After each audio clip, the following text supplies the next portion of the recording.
with the former crisis center worker facing charges after police say he sent explicit photos and videos to a teenager who was looking for help during a crisis. Good evening and welcome to ABC Action News at 5. I'm Jamison Mueller. And I'm Wendy Ryan. Thank you for joining us. Investigators say that man also worked as a volunteer worship leader at a Bay Area church. And ABC Action News reporter Mary O'Connell has the details on this case and how the crisis center hopes to keep the trust of the community.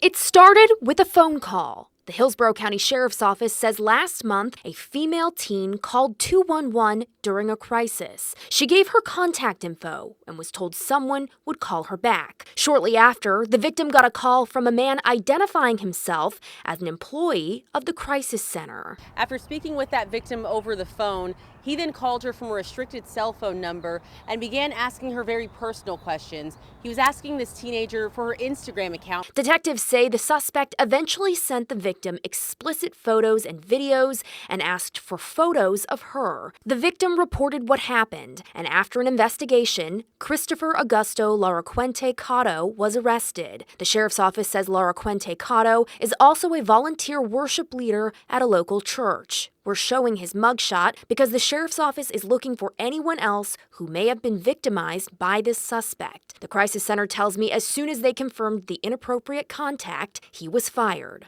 It's a horrible violation. I mean, it's a vulnerable person, it's a vulnerable person who was reaching out for help that became a victim again. I sat down with Clara Reynolds, the president and CEO of the Crisis Center, who has a message for people worried about a breach of trust. I apologize. I apologize.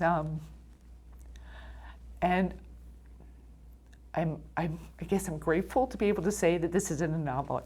This isn't something that happens every day.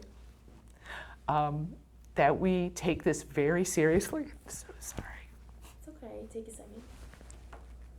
If something like this can happen here, it can happen anywhere.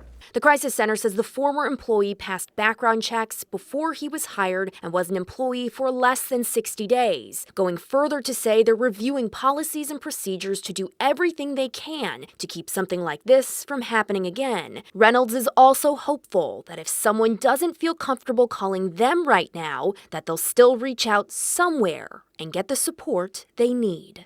If you think you may be a victim or if you have more information related to this case, detectives with the sheriff's office ask you to reach out and give them a call. In Hillsborough County, Mary O'Connell, ABC Action News.